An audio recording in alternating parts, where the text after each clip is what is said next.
مرحب مرحب يا هلال أهلا أهلا كيف الحال قد غبت وإليك اشتقنا وانتهى بعد. السلام عليكم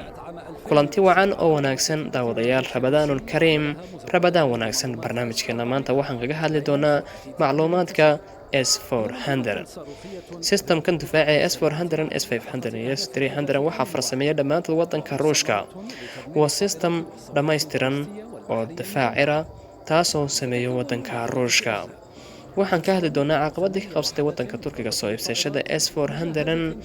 taas oo ka dhalatay diyaaradaha F-35 ee sameeyo wadanka Mareykanka iyo xulafada NATO ugu horeeya wadanka Mareykanka waxaynu ka hadli doonaa caqabadii ka qabsatay wadanka Turkiga iyo sida ay ula macaamileen wadamada reer galbeedka S300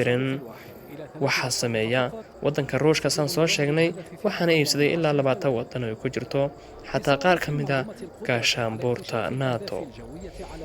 soo shaqeeyo halkan ayaan ku arki doonaa S400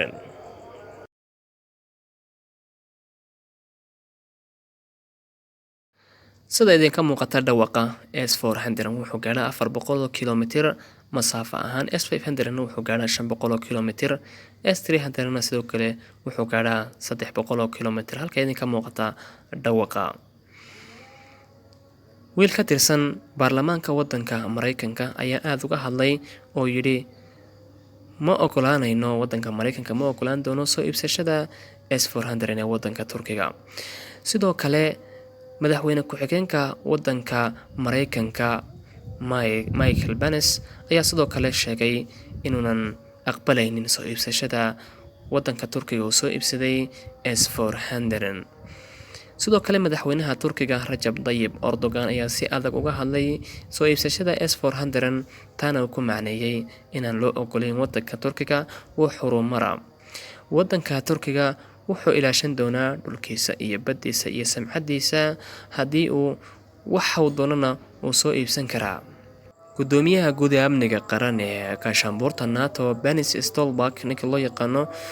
wuxuu ka hadlay S400 iyo in wadanka Turkiga lagu saaray cadaadis iyo sidoo kale systemkan S400 in loo jaan qaadaynin gaashaanbuurta NATO madaxweynaha wadanka Mareykanka Donald Trump iyo sidoo kale wuxuu sheegay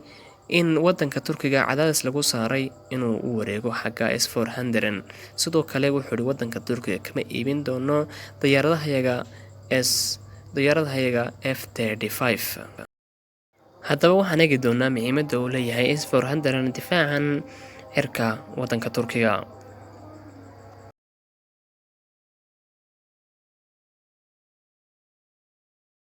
haddii aan isweydiino waa maxay sababta wadanka Turkiga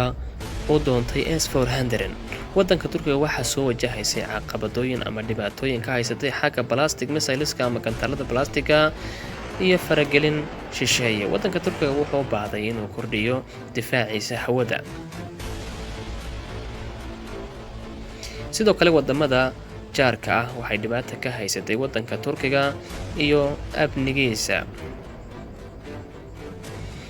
haddaba waa maxay sababta wadanka Turkiga u doonayo inuu soo iibsado S400 waxa ka jawaabay wasiirka amniga Hulusi Akar Turkiga dhibaato ayaa soo wajahaysay haweenada xagga cirka iyo sidoo kale dhibaatooyin ilaa 1990-maadkii inaan soo iibsano S400 anagu maan dooran laakiin daruuri ayay nagu noqotay sidoo kale waajib ayaa naga saaran inaan ilaalino 12 milyan ee Turkida ah aan ka ilaalino dhibaatooyinka eriya dhulba intii lagu dhex jiray S400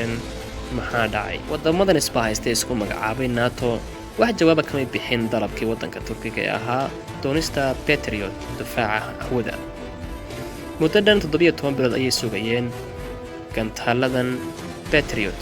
wadanka Turkiga gaashaanbuurta NATO wax taageero umay muujinin wadanka Turkiga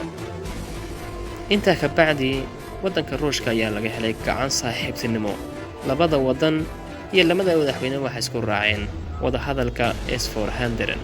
maalmeer kadib maamulka ugu sareeya Mareykanka ayaa dib u furay in la iibiyo Patriot 20 wadan oo ka mid ah gaashaanbuurta NATO ayaa iibsaday S300 systemkan uu sameeyay wadanka Ruushka sida wadamada Greega, Belgiumka iyo Slovakia oo dhammaantoodba ka mid ah gaashaanbuurta NATO. haddaba waa maxay awoodda S400? systemkan S400 waa kuwa ugu wanaagsan caalamka xagga difaacidda hawada, sidoo kale wuxuu taargetka ama meesha bartilmaameedku gaadhiyaa wax ka yar 10 sekin. waddanka Mareykanka wuxuu sii waday cunaqabataynta iyo dhibaataynta waddanka Turkiga. wiilka ugu sarreeya amniga xagga Mareykanka ayaa warqad digniin ah iyo amar u soo diray wasiirka amniga ee waddanka Turkiga Hulusi Akar, taasoo ahayd Georgi S400. dhibaatadaasoo ka dhalatay diyaaradaha F-35. wasiirka amniga waddanka Turkiga Hulusi Akar ayaa yidhi waxaan ka helay warqad wiilka ugu sarreeya waddanka Mareykanka. xaaladaasina waxaa ka dhalatay diyaaradaha F-35 iyo sidoo kale gantaalada Patriot. S400 waaba la rakibay oo waxay yaalaan iminka waddanka Turkiga. madaxweynaha Turkiga waxaan leenahay ma iibsan doono S400 laakiin dhammaan waan soo iibsanay oo waynu haysanaa. Alacaktır demiyorum, almıştır.